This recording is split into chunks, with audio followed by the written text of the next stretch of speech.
I cut this story just a tiny little bit short because I have one of the world's most foremost lawyers, one of the people at the forefront of streaming and several other technologies, Mitch Jackson. Mitch and others, take a look at this piece of news. Evidently, you can settle a lot of low-end disputes now using blockchain technology. Jury.online wants to replace lawyers with blockchain technology. Not exactly with blockchain, because the blockchain is just the underlying pins of it, so the article is not exactly written accurately. But what they're saying is this is an opportunity where you can spend some small amount of money to work on contract disputes and that sort of a thing. So in the old days, it wouldn't have been worth paying a couple of lawyers to settle over something for $1,000 dispute.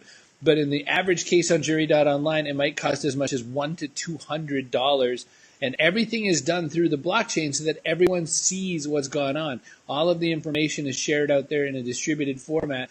So this jury.online is a way to handle dispute kind of stuff. I don't think it's fair to say that this is a blockchain story per se. It's more like saying it's an Airbnb kind of story. Airbnb isn't the same as a hotel.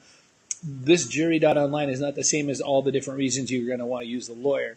But I found it very interesting. And just by total random happenstance, Mitch Jackson's here, so maybe he can weigh in.